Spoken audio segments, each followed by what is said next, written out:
d'actualité et du coup, c'est devenu un objet d'histoire et même un objet d'histoire du temps présent. Car qui dit BDS, boycott d'Israël, nous ramène tout de suite à la question de l'antisionisme radical et aussi de l'antisémitisme, puisque c'est un des gros chapitres de ce livre et une des grosses questions qu'il traite, c'est la question de savoir si le mouvement BDS est antisémite, si ce mouvement antisioniste radical relève ou non de l'antisémitisme. Et tout cela, évidemment, après avoir décrypté, disséqué ce mouvement, son émergence, ses modes d'action, ses logiques, ses dynamiques. Alors, je vais tout de suite céder la parole à Alain Soriano, que je présente sommairement. Il est titulaire d'un master en sciences politiques et il dirige le Centre d'études et de recherche en sciences politiques. Joël Gottec, je rappelle brièvement, même s'il n'est pas là, il est le co-auteur, donc rendons à César ce qui est à César. Il est directeur de publication de Regard, professeur d'histoire et de sciences politiques à l'Université libre de Bruxelles et spécialiste de l'antisémitisme.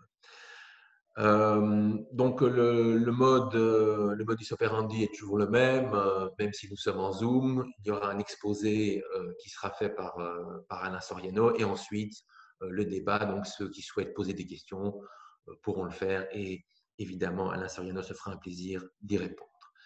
Alain Soriano, vous avez la parole. Merci Nicolas. Alors, bonsoir à tous. BDS en quelques mots. C'est quoi BDS? En fait, à la base, BDS, c'est un collectif palestinien composé de 172 organisations palestiniennes qui a lancé en 2005 un appel à la communauté internationale pour boycotter Israël jusqu'à ce que ce dernier respecte le droit international et les droits humains des Palestiniens. Et cet appel a été entendu par ce qu'on appelle en sciences politiques les corps intermédiaires, c'est-à-dire qu'en Europe et aux États-Unis, des ONG, des partis politiques, des syndicats, des associations caritatives ont entendu l'appel lancé par le collectif palestinien et ont commencé à relayer les campagnes de boycott international organisées par le collectif et même organiser eux-mêmes des campagnes de boycott au niveau national dans leur pays respectifs. Alors, le collectif palestinien dit représenter les trois composantes de la société civile palestinienne, à savoir les Palestiniens qui vivent à Gaza, en Cisjordanie et à Jérusalem-Est, les réfugiés en exil, ainsi que les citoyens arabes israéliens. Ils s'écartent des accords d'Oslo sur la raison essentielle que les accords d'Oslo ne s'adressaient en réalité qu'à la première des composantes, c'est-à-dire les Palestiniens qui vivaient en Cisjordanie, mais que les deux autres grandes composantes de la société civile palestinienne sont les grands oubliés d'Oslo. Et lui, il entend le collectif parler au nom de l'ensemble de la société civile palestinienne, qui constitue à peu près 12 millions de personnes, et pour cette raison, va avoir trois revendications majeures qui correspondent aux trois composantes de la société qu'il entend représenter. La première revendication de BDS, c'est la fin de l'occupation et de la colonisation de tous les territoires arabes. On ne parle pas de Cisjordanie ici. La charte de BDS est assez large.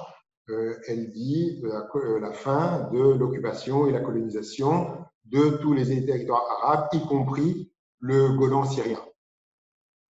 Mais donc, il faut également comprendre que le territoire arabe qui est visé ici, vu la représentation de la société civile palestinienne, n'est pas uniquement les territoires occupés par Israël depuis 1967. La deuxième revendication majeure, c'est un droit au retour inconditionnel de tous les réfugiés palestiniens. Et puis enfin, la dernière revendication, c'est la stricte égalité des droits entre les citoyens à l'intérieur de l'État d'Israël. Pour atteindre ces trois objectifs, BDS entend employer trois moyens coercitifs. Un, il appelle au boycott intégral de l'État hébreu. Donc, bien souvent, on considère que le boycott, c'est uniquement économique et viserait simplement les produits, les marchandises qui seraient produites dans les colonies en Cisjordanie. Pas du tout. Le boycott est intégral, il vise l'ensemble du territoire israélien et il est économique, culturel, académique, scientifique, sportif, enfin, il est intégral. Le deuxième moyen de coercition, c'est l'appel au désinvestissement. Donc, BDS appelle les entreprises internationales à se désengager de l'État hébreu, à quitter le territoire israélien.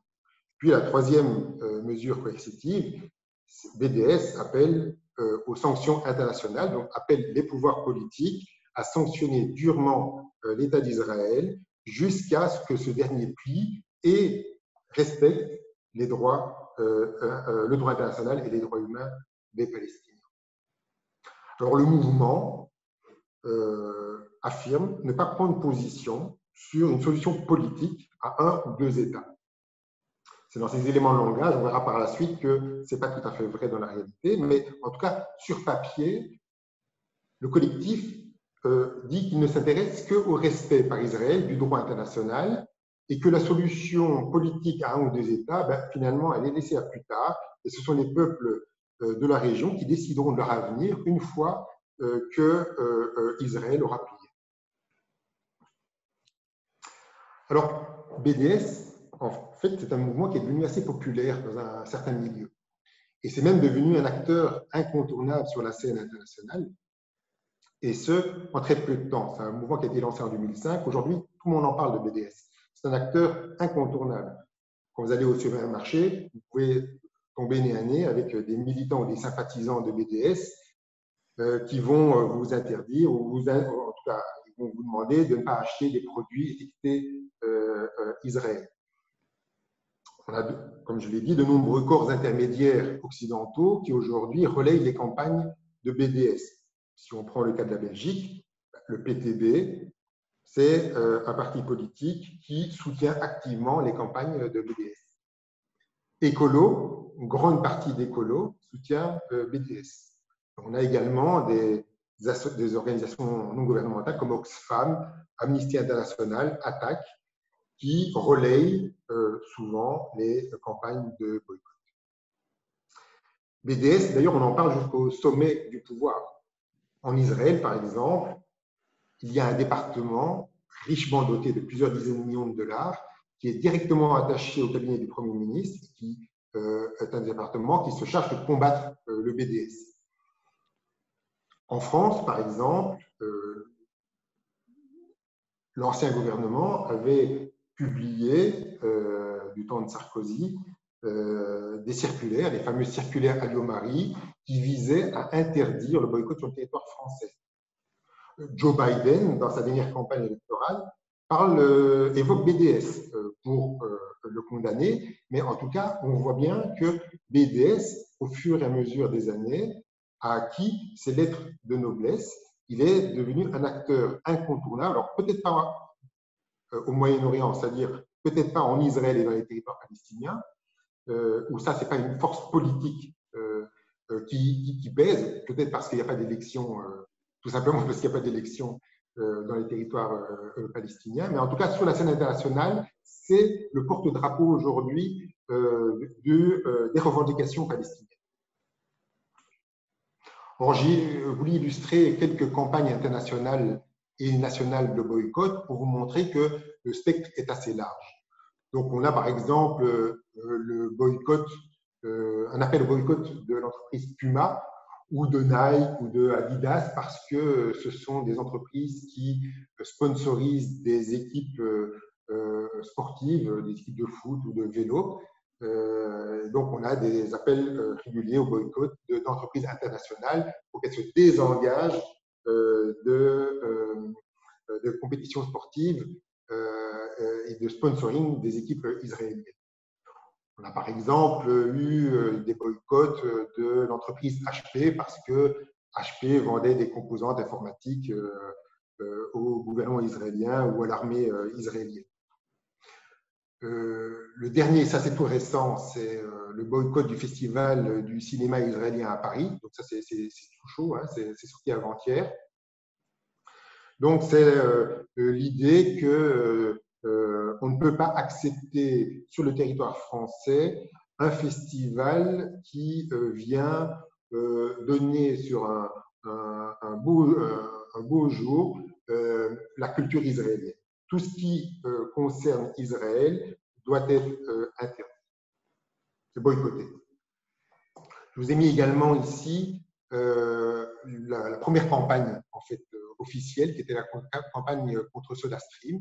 Alors celle-là, elle est intéressante parce que à la base, SodaStream, l'usine se trouvait en Cisjordanie, mais suite au début du boycott, l'entreprise elle a déménagé en deçà de la ligne verte, mais le boycott a été maintenu, ce qui tente à démontrer que ce n'était pas tant la localisation physique de l'usine qui posait problème, que tout simplement le fait que c'était une entreprise israélienne qui d'ailleurs pour le moment est passée sous pavillon américain depuis lors, mais il reste toujours dans le collimateur du BDS et qui appelle au boycott de SodaStream.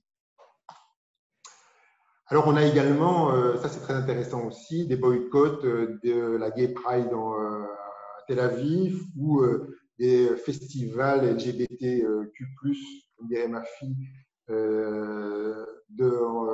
Tel Aviv.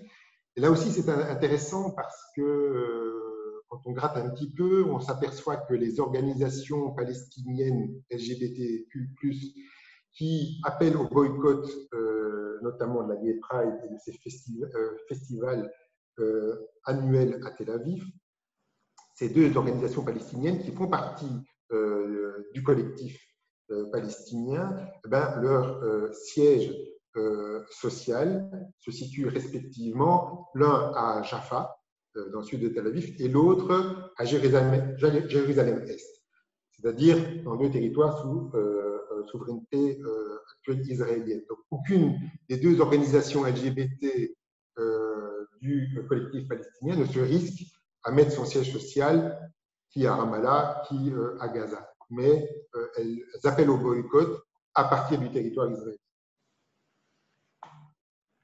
Alors on a aussi les fameuses dates, ça c'est les dates de la vallée du Jourdain et les oranges de Jaffa, c'est vraiment le symbole du boycott par excellence des produits israéliens.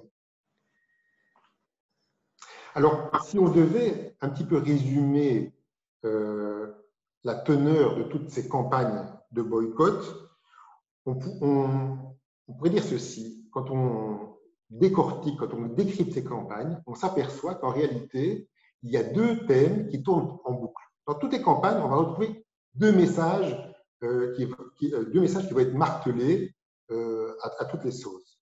Le premier message que veut véhiculer BDS, c'est que Israël est un État colonial.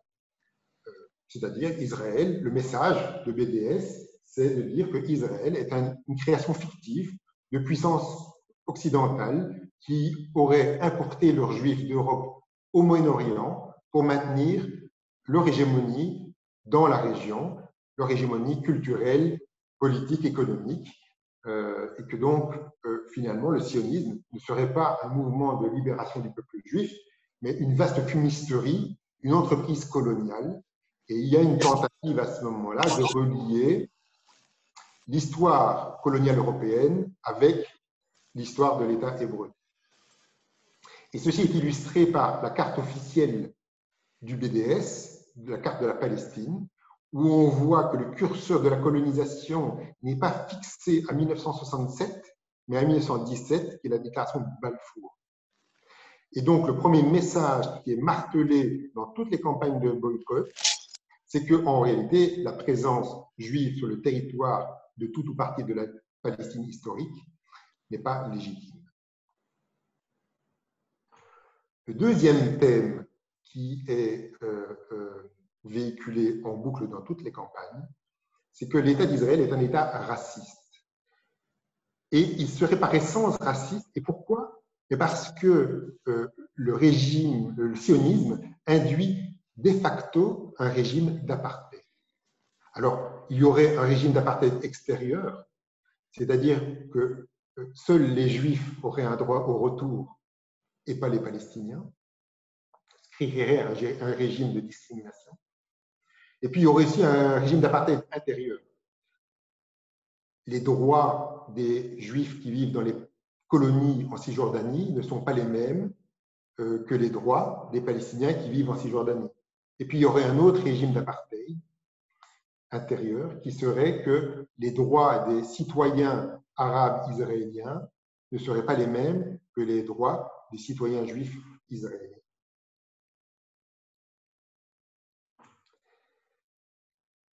Et si on pouvait donc maintenant faire la synthèse de ces campagnes électorales, on pourrait dire ceci. Pour BDS, le boycott de l'État d'Israël doit être intégral. Il n'est pas que économique, il ne vise pas que les territoires occupés depuis 1967, il doit être intégral.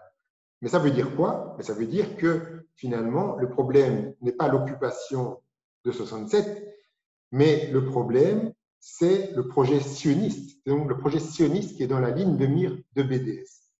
Pour le dire autrement, l'idée d'un État-nation où les Juifs du monde entier disposeraient d'un droit au retour et où le régime politique assurerait à la population juive d'être majoritaire, eh bien, cette idée, le projet sioniste, il doit être abandonné de gré ou de force par les Israéliens, car il induit de facto la négation des droits humains des Palestiniens et leur empêche leur autodétermination. Et pour le reformuler autrement, l'autodétermination du peuple palestinien passe pour BDS par la négation de l'autodétermination du peuple juif. Alors la question qui vient immédiatement après est de savoir, mais qui sont finalement les acteurs qui se cachent derrière la vitrine BDS et qui ont un intérêt à présenter Israël comme un État colonial et comme un État raciste. Et cette question nous permet d'aborder la structure organisationnelle de BDS. En fait, BDS, c'est une sorte de fusée avec 3 étages. Alors, tout en haut, on a BDS Palestine, le collectif palestinien. C'est lui qui donne le là, c'est lui qui lance les campagnes, c'est lui qui est à l'initiative. Au niveau intermédiaire, on a ce qu'on a appelé les représentants officiels étrangers. On pourrait les qualifier un petit peu de délégués commerciaux. C'est ceux qui sont chargés en Europe d'alimenter, de faire la courroie de transmission entre la tête palestinienne et les sympathisants sur le terrain. Et puis, on a une classe inférieure où là, effectivement, on a les sympathisants, les militants du BDS. Ceux, en fait, qui vous empêchent, par exemple, d'acheter des dates au supermarché. C'est à ce niveau-là qu'on les trouve. Alors, l'étage supérieur, comme je l'ai dit, c'est BDS Palestine. C'est donc le collectif palestinien qui est composé de 172 organisations palestiniennes et qui ont confié à un comité central, le comité du BNC, composé de 29 membres, le soin de piloter le collectif. Le membre principal du BNC, c'est le PNIF. Le PNIF, c'est le Conseil national palestinien des forces islamiques, et il comprend toutes les factions palestiniennes existantes, notamment le Fatah de l'OLP, mais également le Hamas et le djihad islamique. Et donc ça, c'est très intéressant parce que c'est très peu connu, mais en fait, le membre principal du collectif palestinien, celui qui donne le là, celui qui pilote véritablement, c'est le PNIF, qui comprend en son sein des organisations qui sont classées terroriste, non seulement par Israël et par les États-Unis, mais également par l'Union européenne. Et donc, dans un discours de déconstruction des éléments de langage de BDS, on pourrait quand même demander à un supporter de BDS s'il est conscient qu'il adoube un collectif dont la composante essentielle comprend des organisations classées terroristes par l'Union européenne. Alors, le collectif palestinien, ça peut-être tout le monde le sait, il y a un porte-parole très célèbre, c'est Omar Barghouti. Alors, c'est vrai qu'en discutant un petit peu avant avec Nicolas, c'est vrai que les Barghouti, il y en a plein dans l'histoire. Donc, il ne faut pas les confondre. Il y a Mustapha Barghouti, qui est membre du PACBI, qui est une autre organisation palestinienne influente, et elle est plutôt, je veux dire, dans les milieux universitaires. Il y a donc Omar Barghouti, qui est le porte-parole officiel. C'est lui la star qu'on invite sur les plateaux de télévision pour exprimer la pensée du BDS. Mais moi, j'ai une autre hypothèse. Je veux dire, elle est critiquable, mais je me demande si derrière tout ça ne se trouve pas le Marwan Barghouti, qui est en fait un membre du Fatah, emprisonné en Israël à la suite de la deuxième intifada, il a pris perpétuité, et qu'on appelle en fait le Mandela palestinien. Et vu que le PNIF est le composante essentielle du collectif palestinien, qui comprend notamment le Fatah, mon hypothèse serait de dire que finalement, le jour où BDS se déploie totalement, ben, on verra qui est véritablement derrière. Et moi, l'hypothèse que je formule, c'est que derrière, c'est peut-être pas Omar Barghouti qui est le porte-parole, mais Marwan Barghouti, qui est le leader du Fatah emprisonné aujourd'hui en Israël. Alors, la question se pose toujours de savoir, oui, mais est-ce que BDS, il est antisioniste, antisémite, c'est quoi finalement? C'est là où il ne faut pas confondre. L'État supérieur, le collectif palestinien, il développe un antisionisme de type radical, c'est sûr et certain. Mais c'est un antisionisme de type nationaliste. C'est-à-dire que l'antisionisme que développe le collectif palestinien, il trouve sa source dans la lutte du mouvement national palestinien contre le mouvement national juif. Le collectif palestinien est dans une épreuve de force qui vise à éliminer son adversaire. Et dans ce cadre-là, il est logique, dans cette configuration, d'avoir un discours qui délégitime et qui dénigre totalement son adversaire. C'est pour cette raison que BDS emploie des termes excessivement belliqueux à l'encontre d'Israël, qui est qualifié au choix d'État voyou, criminel, assassin, tueur d'enfants, mais dans une vision ultranationaliste, enfin, en tout cas de compétition entre deux mouvements nationaux dont le résultat serait l'accaparement de l'ensemble du territoire de la Palestine historique, il est à ce moment-là légitime de traiter son adversaire de tous les noms, puisqu'il n'a aucun droit de présence sur le territoire contesté.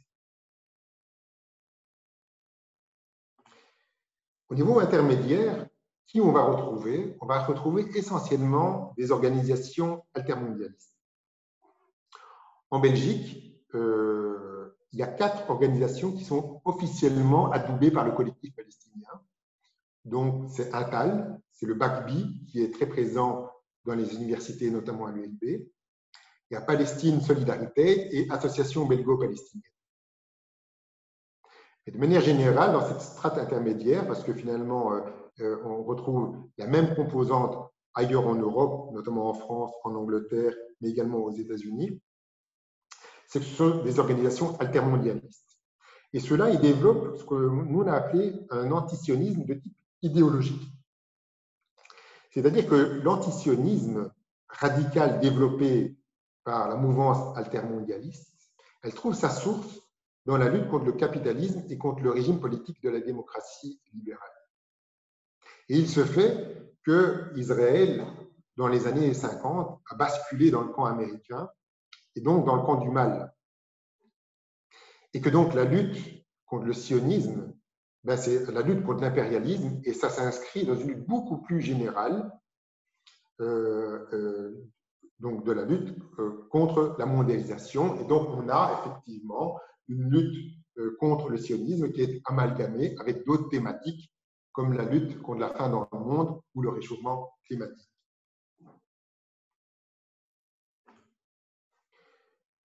Au niveau inférieur de BDS, on trouve les militants et les sympathisants.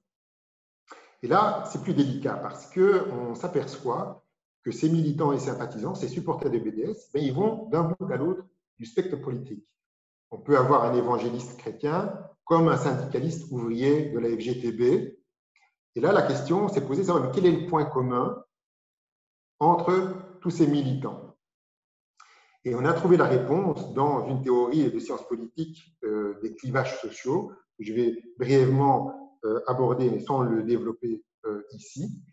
Et en fait, par le développement de cette théorie, on arrive à la conclusion que le point commun de tous ces supporters, c'est que tous ces groupes sociaux ont développé au fur et à mesure des années un rapport conflictuel avec les Juifs, mais à l'intérieur même de nos sociétés.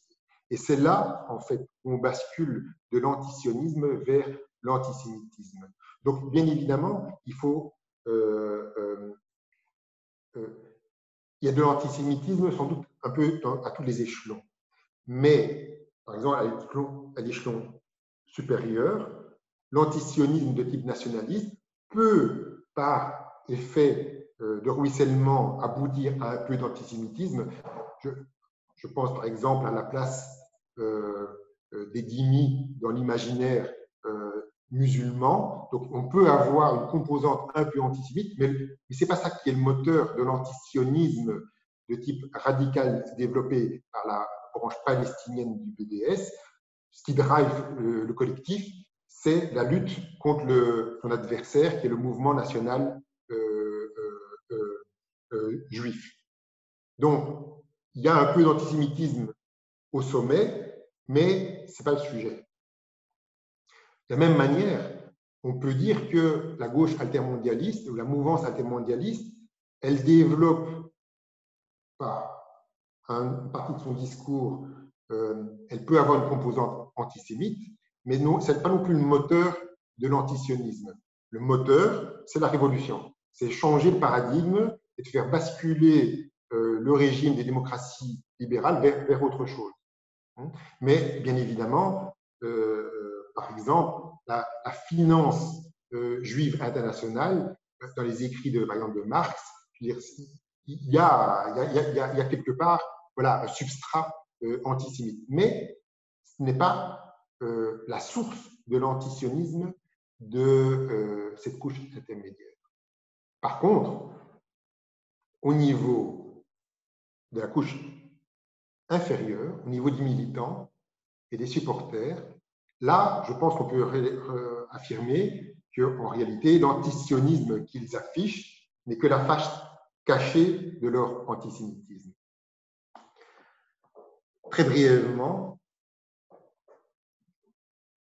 la théorie des clivages sociaux permet de déterminer qu'il y a en réalité trois gros clivages sur lesquels se placent les sympathisants et les supporters des BDS.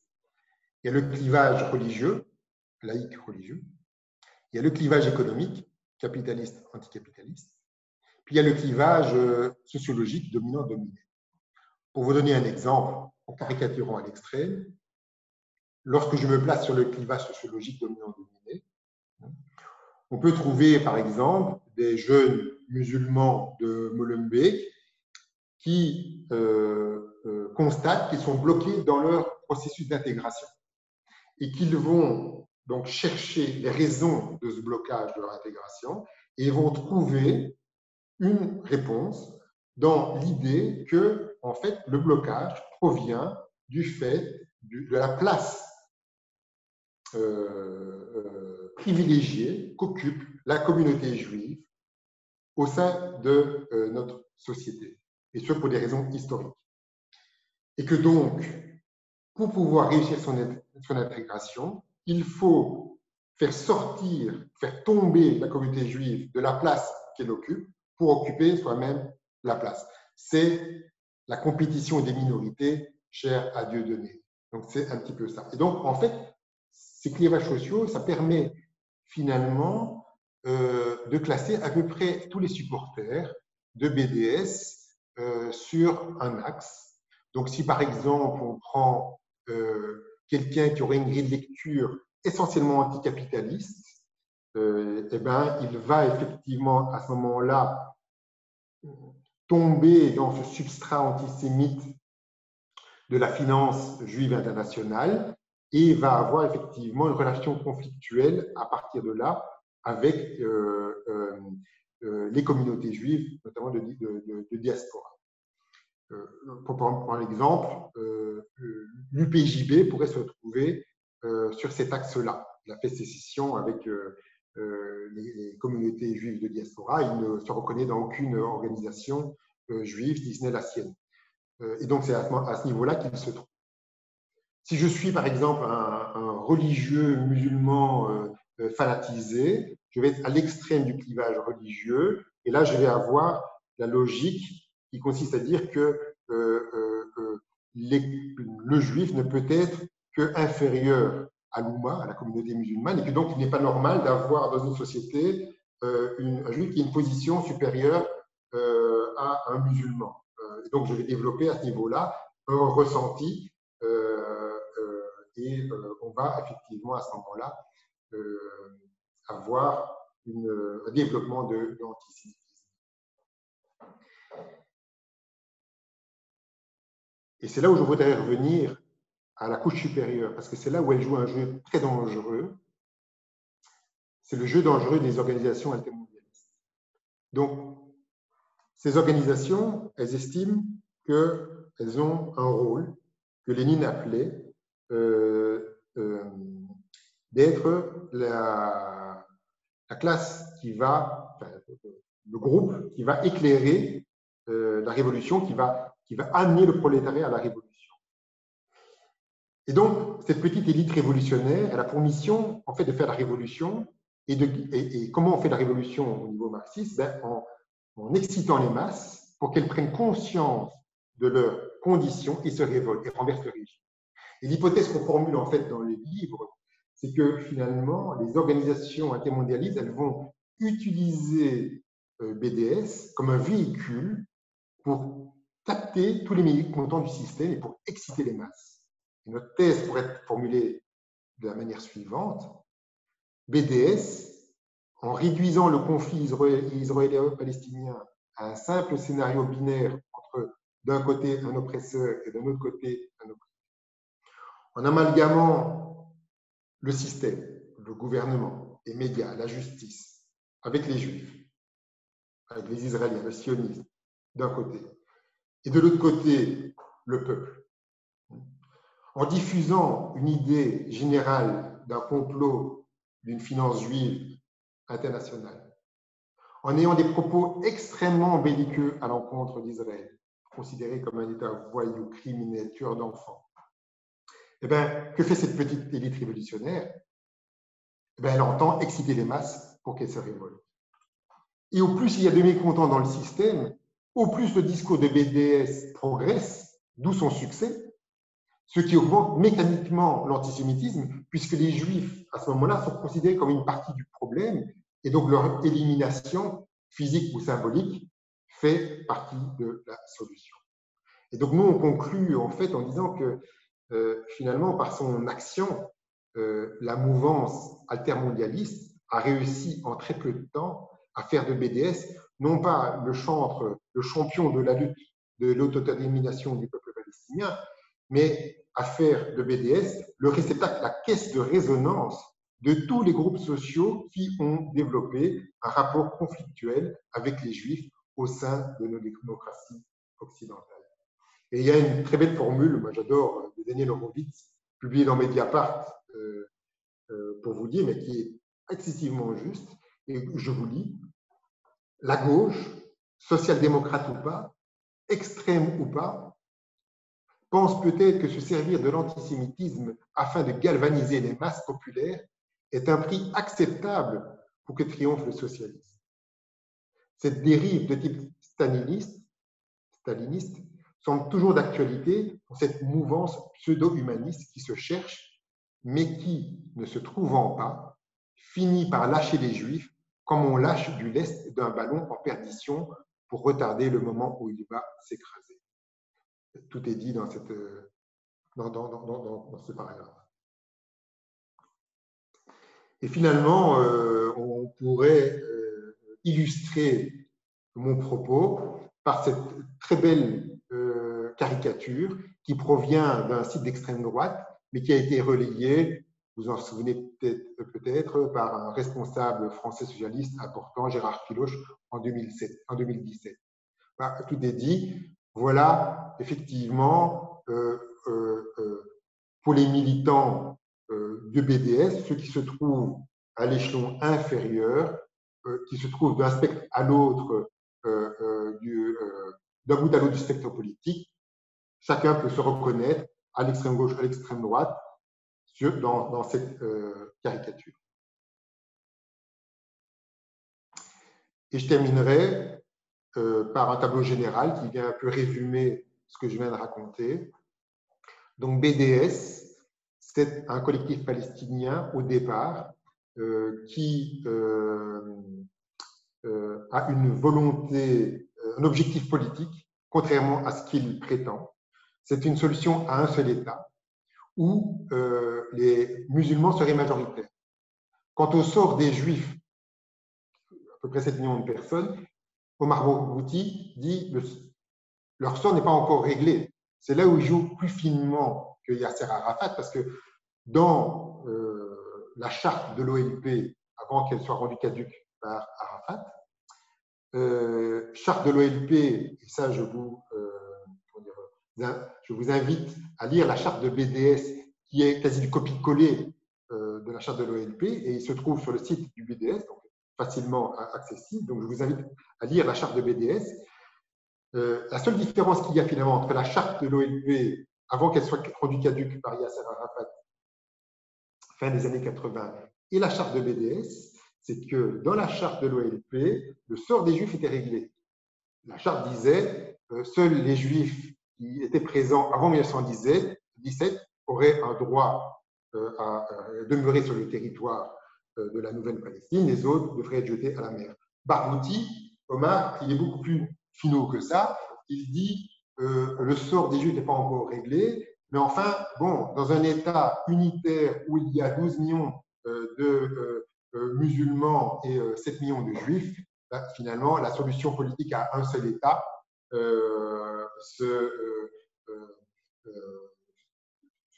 développe par elle-même, et on verra bien ce qu'on fera des Juifs à ce moment-là. Premier résumé de quel est l'objectif politique de BDS. Donc BDS, c'est une structure pyramidale très hiérarchisée, contrairement à ce qu'elle prétend. Ce n'est pas un rassemblement par adhésion, ce n'est pas à l'image des Gilets jaunes où il n'y a pas de leader, etc. C'est excessivement structuré. Il y a des financements assez occultes. Il n'y a rien qui est publié sur les financements de l'association. On voit bien également que dans cet organigramme, il y a des membres qui ne sont pas très recommandables. Et puis on a effectivement, ça c'est aussi à retenir, une gauche altermondialiste qui appuie là où ça fait mal, avec comme conséquence immédiate un antisémitisme qui se développe et effectivement une communauté juive de diaspora sur la défensive. Je vous remercie pour votre attention et j'attends avec impatience vos questions. Il y a Martine Cohen, je pense, qui veut poser une question, à moins que Nicolas, tu as envie d'intervenir? Non, enfin, non, je serai très bref. Je remercierai tout simplement Alain pour l'exposé qu'il vient de nous faire de ce mouvement, et en se concentrant justement sur cette structure particulière, et également sur ce profil pyramidal avec ces 3 couches qui interagissent les unes avec les autres et qui se nourrissent les unes et les autres. Mais avant d'entamer le débat, je crois qu'il faut aussi dire une chose.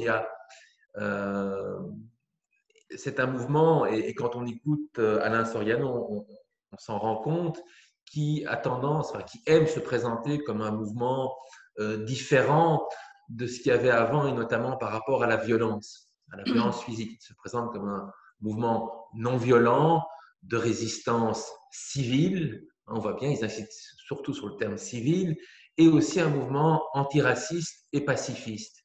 Or, on le voit bien quand on écoute Alain, même s'il ne recourt pas à la violence armée, à la violence physique, c'est un mouvement qui a une charge symbolique violente énorme.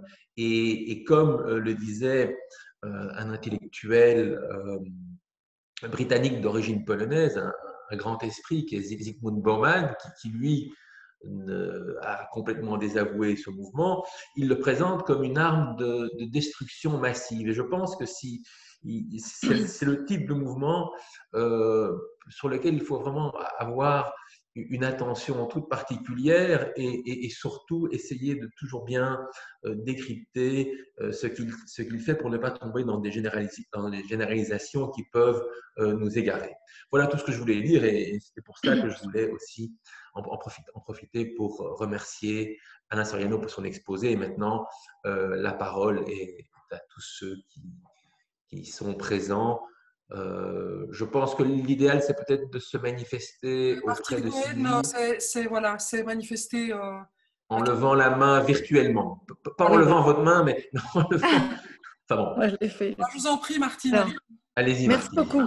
Alors, moi, je vous parle de Paris. Hein. Je suis parisienne et je suis membre de la Paix Maintenant à Paris. J'ai eu le livre il y a un mois à peu près. C'est la directrice éditoriale qui me l'a offert gentiment quand elle était passage à Paris, Véronique. Et je dois dire que j'étais très, très intéressée, curieuse de voir une analyse de ce mouvement-là. Et j'étais à la fois, j'étais déçue. Je n'en ai lu que 100 pages. Je me suis arrêtée au bout de 100 pages. Je n'en ai pas déçue parce que je trouvais que là, il n'y avait pas de vraie démonstration. Il y avait plein d'endroits où on se dit, mais à quelle date cette interview? À quelle date cet échange entre Barghouti et Katori? C'est quoi la source de ça? Etc. Et il me manquait, moi je suis sociologue de formation, hein, il me manquait, moi, une présentation comme vous l'avez fait ce soir. Voilà, la structure, c'est ça, c'est au départ ça, c'est ensuite ça, etc., etc. Il me manquait une présentation avec des sources. Il manque tout le temps dans ce livre, dans les 100 premières pages au moins, les sources, c'est quoi les sources de telle interview, etc. Et j'étais déçue parce que moi, je voulais un bouquin que je puisse transmettre à des collègues, des amis, des gens comme ça, pour leur dire, regarde la réalité d'eux. Et je trouve que malheureusement, c'est pas un bon outil. Votre exposé, il est intéressant parce qu'il fait une présentation générale. Je ne vous demande pas les sources ce soir parce que on est dans un exposé, c'est trop court, évidemment. Mais je trouve que c'est bien de le présenter comme ça. Mais le livre aurait été constitué comme ça, c'est bien. Alors maintenant, j'ai eu une question double, on va dire. Le Conseil palestinien des 172 organisations là de départ, qu'en est-il aujourd'hui? On se pose la question, peut-être que vous dites dans votre livre après la page 100, mais qu'en est-il aujourd'hui? On sait qu'il y a tellement de conflits internes entre les Palestiniens, plus qu'en 2005 quand il s'est constitué, qu'il a lancé son appel. Et comment le Fatah va-t-il avec le Hamas avec le djihad islamique, etc. Qu'en est-il aujourd'hui, ces 172 au départ? Qu'est-ce qu'elles sont devenues aujourd'hui? Ils se réunissent quand? Comment ils prennent leurs décisions, etc. Et la question qui va avec un petit peu, c'est d'où vient votre hypothèse que c'est Marwan Barghouti qui se cache derrière? Voilà. On a envie de savoir c'est quoi votre la cause, enfin pas la cause mais la source de votre hypothèse. C'est quoi l'information qui vous fait penser que?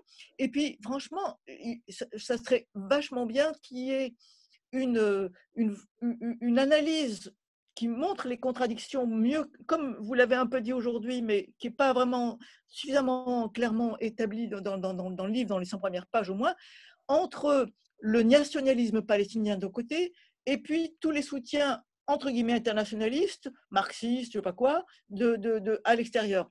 Cette opposition-là qui met une vraie argumentation à partir sur ça, un vrai déroulé de l'argumentaire autour de ça, par exemple, et puis une évaluation de qu'est-ce que c'est les militants sympathisants, ils sont 3 000, ils sont 15 000, ils sont 100 000, enfin, voilà, il me faudrait ça, voilà. Et sur place, étant donné ce qu'est le mouvement palestinien, ces divisions d'aujourd'hui, qu'en est-il vraiment, quoi, voilà. C'est beaucoup de questions, un peu de critiques, beaucoup de critiques, je sais, mais c'est une critique à la mesure de mon attente, quoi, de mon attente déçue, quoi, de la déception de mon attente, quoi, voilà. Écoutez, je vous remercie pour toutes ces questions. Bon, par rapport tout d'abord à l'ouvrage, c'est vrai qu'il n'est pas destiné, c'est pas un ouvrage scientifique, dans le sens où on a essayé d'être le plus didactique possible pour essayer justement d'apporter un éclairage sans tomber dans des formulations un peu trop théoriques ou universitaires. Alors, probablement, on a raté l'essai puisque ça… Attendez, parce que vous avez coupé votre micro. Pardon, je suis militante aussi de la paix maintenant, hein, donc je ne réclame pas une grande théorie, une grande démonstration scientifique avec du jargon, je ne sais pas quoi. Non, non, je demande des outils pour militer, si je peux dire. Et là, je ne les ai pas trouvés, malheureusement. Je ne veux pas un ouvrage scientifique. Le minimum des sources pour dire d'où ça vient ça. C'est quand la date de l'échange entre Barghouti et Catani, de la page 94. Malheureusement, je n'ai pas ça. Je ne peux pas le passer à quelqu'un en disant « Tiens, voilà la bonne démonstration d'eux ». J'arrive pas. Je suis désolée, hein, mais je suis déçue. Il n'y a pas de souci. Disons qu'on a essayé de sourcer un maximum. Dans la version électronique, il y a les liens vers les sites Internet. Peut-être qu'effectivement, sans les liens vers les sites Internet, c'est peut-être plus abrupt. Mais moi, je fais ta critique et je prends acte. Maintenant, concernant le sentiment général, enfin, ou en tout cas la thèse qu'on développe dans le livre, c'est qu'en fait, qu'est-ce qui se passe aujourd'hui? C'est une sorte de retour en arrière. C'est-à-dire qu'on a l'illusion, depuis les accords d'Oslo, qu'on va vers l'avant, mais en réalité, BDS, et bon, manifestement, on n'a pas suffisamment été compris, BDS, c'est un retour en arrière. Pourquoi? Si on prend si on fait un peu de prospective historique et un peu d'histoire politique, on s'aperçoit que, en fait, le conflit israélo-palestinien, il a 3 séquences, grosso modo. Une première séquence qui va du premier congrès sioniste au 19e jusque fin des années 80, où là, on a le paradigme suivant, qui est le paradigme de l'épreuve de force. Chaque mouvement national, palestinien et juif, se développe en niant à l'autre la légitimité. Donc, on a un mouvement national juif qui se développe en niant la légitimité des Palestiniens à avoir le droit à l'autodétermination, et à l'inverse, on a un mouvement national palestinien qui se développe en niant à son adversaire le droit d'exister sur toute partie de la Palestine. Et donc, on est dans un paradigme de l'épreuve de force. Et puis, fin des années 80, on a le début du processus de paix d'Oslo qui vient changer le paradigme. Et on passe de l'épreuve de force au rapport de force, où là, effectivement, les deux mouvements nationaux, plutôt que de guerroyer en se superposant, en se disant il y en a un qui va remplacer l'autre, les deux mouvements sont côte à côte, discutent et se disent mais finalement la solution serait peut-être de scinder le pays en deux, hein, une solution à 2 États dans des frontières sûres et reconnues. Mais cette deuxième séquence, elle se termine plus ou moins dans les années 2000. Et on voit réapparaître depuis 2000 le paradigme qui préexistait avant les accords d'Oslo, c'est-à-dire le paradigme de l'épreuve de force. et ce, Oui. des deux côtés. Et donc, on a effectivement, d'un côté israélien, un mouvement national qui se rigidifie et qui est incarné par les accords d'Abraham, où effectivement la solution à deux États est enterrée, avec effectivement une non-reconnaissance de la légitimité de l'autre à exister, en tout cas à s'autodéterminer. Et pour nous, la démonstration, c'est de dire que finalement, BDS n'est que, je veux dire, le pendant palestinien de ce qui se passe aujourd'hui du côté israélien. C'est-à-dire, on a un mouvement qui n'est pas progressiste, comme Nicolas l'expliquait tout à l'heure. Il se présente comme progressiste, voulant la paix, etc. Non, c'est un mouvement rétrograde et qui, en fait, adopte une vision du conflit qui existait avant les accords d'Oslo, c'est-à-dire un nationalisme palestinien pur et dur qui nie à son adversaire israélien le droit de vivre sur le tout ou partie du territoire de la Palestine. Et c'est ça en fait la démonstration. Et c'est pour ça que pour répondre à votre deuxième question, pourquoi moi je pense que finalement, qui y a derrière, c'est Marwan Barghouti. D'abord parce que c'est finalement le leader du Fatah, de l'OLP, et finalement c'est à peu près le successeur de Yasser Arafat. Le successeur de Yasser Arafat, Mahmoud Abbas, aujourd'hui, c'est un second couteau, il n'a rien fait, je veux dire, il ne fera jamais rien, mais peut-être que le vrai leader du Fatah, c'est Marwan Barghouti. C'est l'icône, on l'appelle le Mandela palestinien. Quand Clémentine Autain se fait refouler du territoire israélien, Clémentine Autain qui est députée de la France Insoumise, et la députée Obono aussi, ont été en Israël pour aller visiter le Mandela palestinien. Bon, elles se sont fait refouler du territoire, n'ont pas eu accès parce que justement militantes de BDS, etc. Et donc, c'est tous ces éléments-là qui me font dire que finalement, c'est une hypothèse qui me plaît. Le fait de savoir que le PNIF, c'est le membre principal, ça personne ne le sait, du collectif palestinien, et que évidemment la composante majeure du PNIF, c'est le Fatah dans sa vision du conflit antérieur au processus de paix. Bon, c'est une hypothèse. Qu'en est-il des divisions Martine, interpalestiniennes? s'il vous plaît, si on peut passer à notre question. Oui, on va peut-être demander à Maurice qui avait une question à poser depuis longtemps. Oui, vous m'entendez? Oui. Voilà, moi, ma question elle est plutôt fondamentale. Je ne vais pas entrer dans les détails, tout ça a été très intéressant et probablement bien vu, donc de la part d'Alain Soriano. Mais je me pose d'abord la question, pourquoi passe-t-on tellement de temps à accorder une tellement grande importance à BDS? Question qu'on peut se poser, c'est à part certains cercles intellectuels ou certains cercles universitaires en Europe et surtout, semble-t-il, dans certaines universités américaines, bon, ça n'a pas, à mon avis, un succès grandiose. Moi, j'ai été confronté dans un supermarché en France à des militants qui essayaient de convaincre la clientèle de ne pas acheter, je ne sais pas moi, des oranges ou des dattes ou que sais-je encore.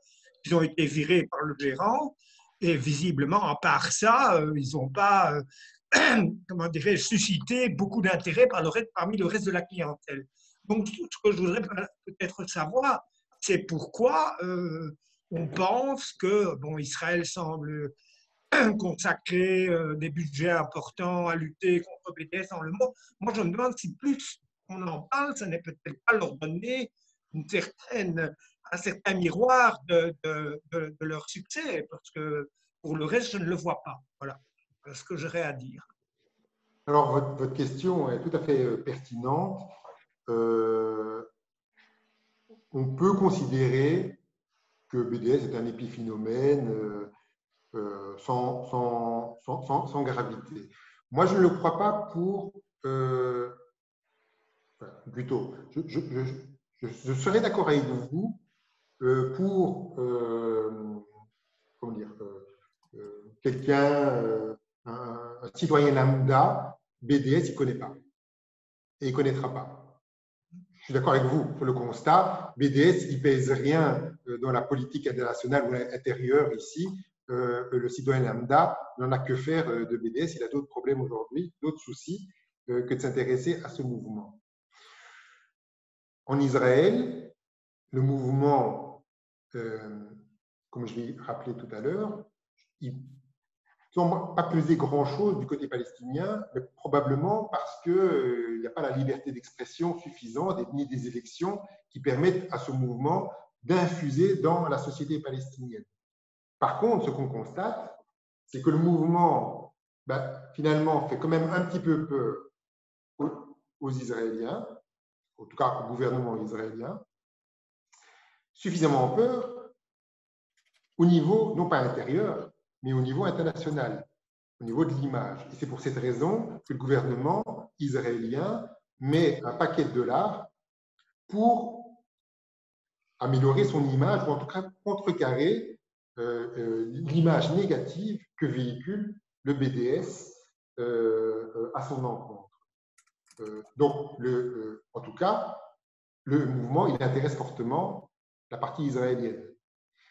Et moi, je pense que ce serait une erreur conceptuelle des membres de la communauté juive de diaspora de sous-estimer l'impact que ce mouvement a dans sa vie de tous les jours.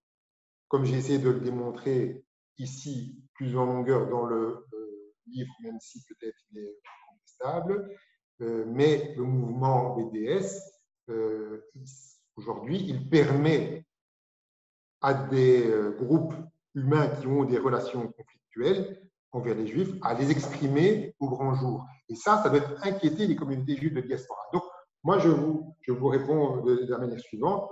Pour un citoyen lambda, BDS n'a aucun intérêt.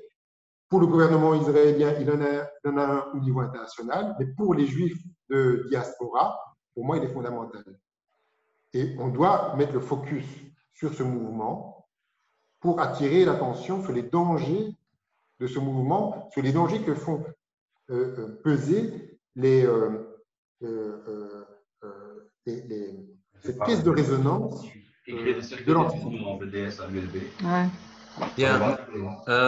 On va maintenant céder la parole à Henri Daniel d'abord et ensuite Alain Reisenfeld.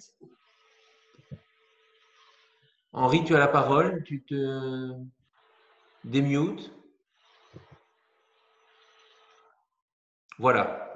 Vous m'entendez? Oui.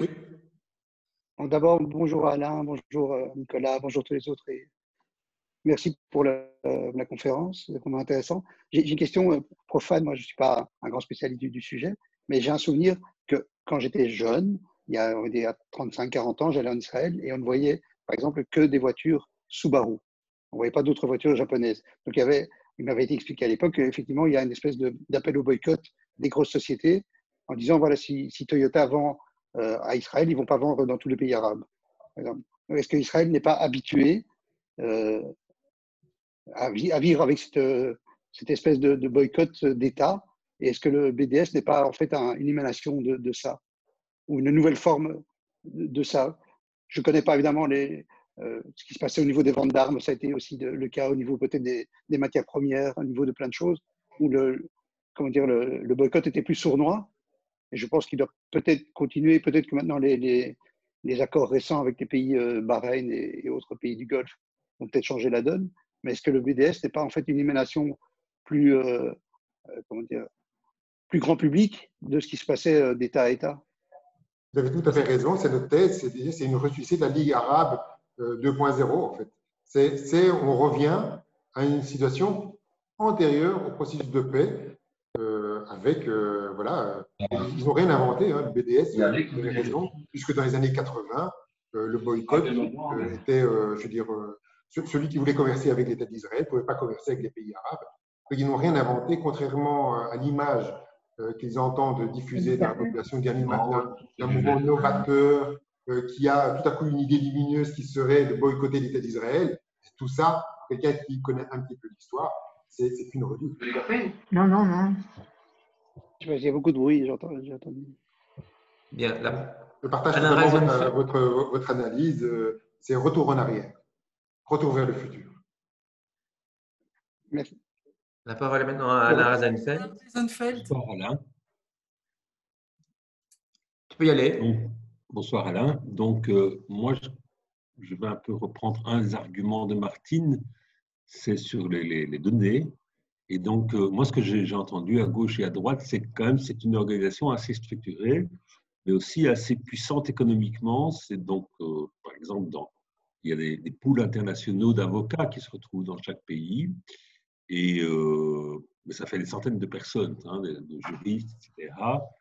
Et qui paye ces gens? Ces gens ne travaillent pas pro déo, quoi. Il y a de l'argent qui circule, d'où vient-il? Donc ma question, c'est qui finance? Ce n'est pas le comité palestinien, il y a de l'argent qui vient d'ailleurs. Est-ce qu'on a une idée des circuits? Non, c'est complètement occulte. Pourquoi? Parce qu'en fait, faut savoir que le collectif, ainsi que tous les représentants, tous les délégués commerciaux, donc les représentants nationaux, n'ont pas une structure juridique bien établie. Ce sont des collectifs sans aucune structure. Et donc, il est quasi impossible de pouvoir avoir accès aux sources de financement. Donc, c'est un nid, comme ça, je veux dire, une nébuleuse d'associations sans personnalité juridique, donc très compliqué. Il y a sur le marché une association qui s'appelle ONG Monitor, qui est quand même orientée, donc, subventionnée par l'État israélien, qui donc a une vision, on va dire, un peu déformée, ou en tout cas pas tellement objective, mais qui essaie de faire quand même un travail scientifique intéressant, parce que en fait, ce que fait cette ONG Monitor, c'est de voir toutes les organisations nationales qui ont pignon sur rue, qui ont une structure juridique et qui reçoivent des subventions publiques, par exemple de l'État français ou de l'État belge, et qui supportent BDS. Donc, il y a cette ONG Monitor qui essaye de faire un lien financier par ricochet entre des montants de subventions européennes ou nationales qui viendraient dans une association comme l'association belgo-palestinienne et une interaction avec le BDS, mais c'est complètement occulte. Par exemple, BDS France, ça n'existe pas. Si vous voulez faire un don à BDS France, c'est sur le compte bancaire de Attac, du mouvement Attac, qui lui a une personnalité juridique.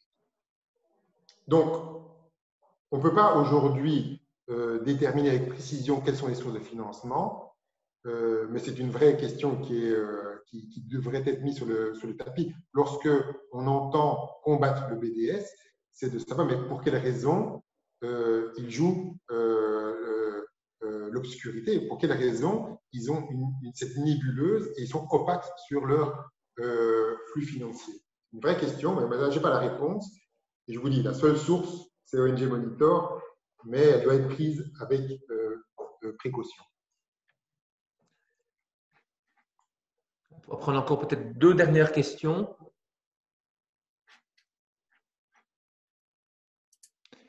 Claire, tu peux enlever ton… Voilà. Je voulais vous demander si vous avez la connaissance du véritable impact, enfin l'imprégnation de BDS sur les campus américains et auprès de la jeunesse estudiantine américaine. J'ai souvent entendu qu'en fait, il y a toute une jeunesse juive américaine, hein, une jeunesse juive, une diaspora juive, enfin, une jeunesse juive américaine progressiste qui, sur les campus américains, sont très actifs en ce qui concerne l'action de BDS, en soutenant BDS. Est-ce que vous avez un petit peu une idée Non, alors, la seule chose qu'on peut dire, c'est que BDS, de manière générale, est très actif sur les campus américains, mais aussi européens. Pour s'en donner, je veux dire, le meilleur exemple, c'est sur le campus à l'ULB. C'est très actif, très partisan. Donc, on a véritablement, là, ce que moi j'exprime être la petite élite révolutionnaire qui prend toute sa splendeur, qui se développe dans ce terreau universitaire. Et donc, véritablement, les associations, les organisations importantes du collectif palestinien, c'est notamment le PACBI, par exemple le PACBI ici en Belgique, c'est ceux qui noyautent les universités. Maintenant, je n'ai pas de chiffres ou d'informations concernant une jeunesse juive américaine qui prendrait fait des causes pour BDS. La seule chose que je peux vous répondre, c'est que l'histoire des juifs américains n'est pas la même que l'histoire des juifs européens. Et que donc le rapport à Israël est complètement différent. La terre promise, c'est les États-Unis, c'est pas Israël. On peut avoir un affect, mais donc on peut très bien avoir à ce moment-là, une distanciation par rapport à Israël que les Juifs européens, dans leur majorité, n'auraient pas. Mais voilà, c'est simplement mon analyse de la différence entre la jeunesse juive américaine et européenne. Maintenant, est-ce qu'elle supporte plus BDS? Ça n'en sait rien. Une dernière question? Allez, une dernière. Ménia.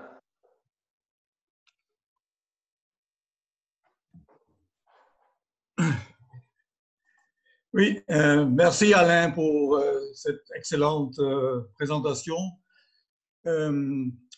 Tu as mentionné qu'en France notamment, il y avait une législation ou je ne sais pas, peut-être tu peux préciser des mesures qui en fait empêchent ou qui interdisent des actions type boycott.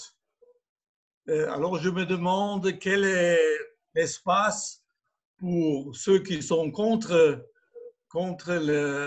telles actions, comme notamment les communautés juives en leur grande majorité, ou peut-être d'autres alliés, pour proposer de telles actions législatives ou autres.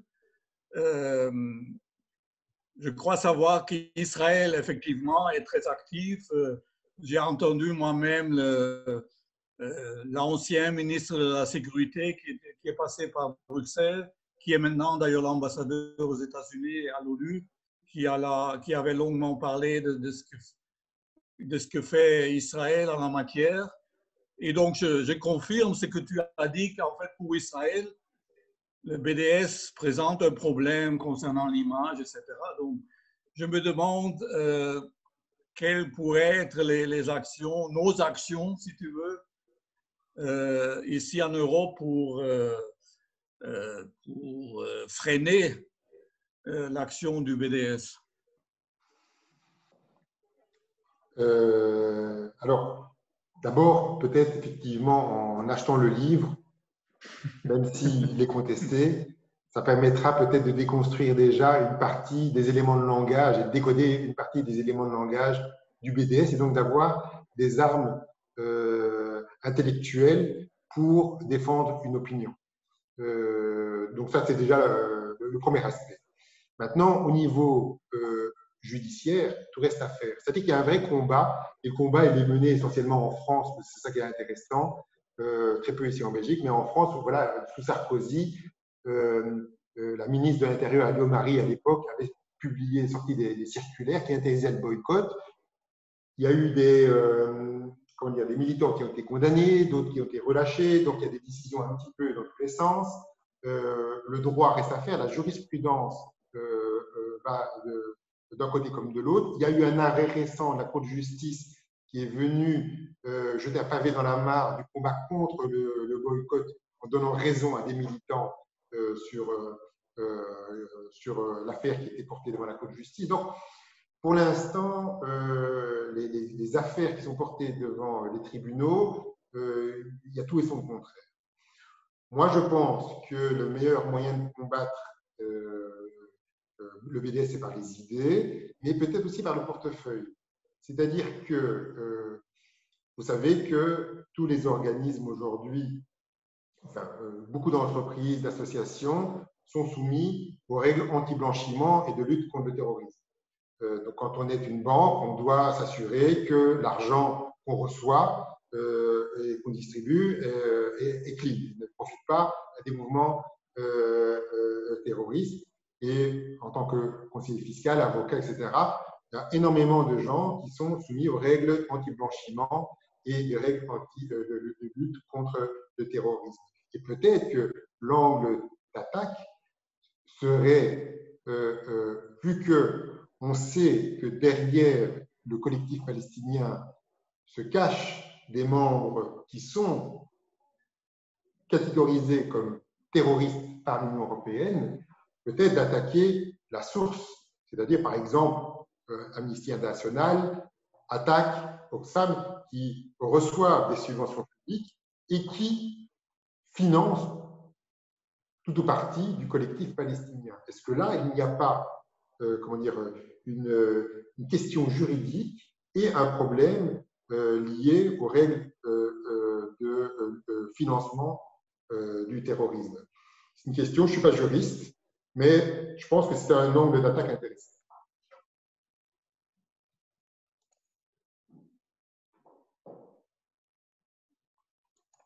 Bien, eh bien, je te remercie, Alain, pour cet exposé et pour avoir également accepté de te soumettre au jeu du débat. Je vous remercie à tous pour votre attention et je vous donne rendez-vous pour la prochaine conférence Zoom qui aura lieu le 16 novembre, la semaine prochaine, avec Anne Sinclair. Et je pense qu'il faut s'inscrire avant. Alors là, je vais demander à Sylvie de nous rappeler les dates de clôture des inscriptions. Alors, on clôture ce samedi à 15h. Donc voilà, les inscriptions et les paiements doivent être faits impérativement avant cette heure-là, samedi. Et nous vous enverrons le lien Zoom lundi matin par mail.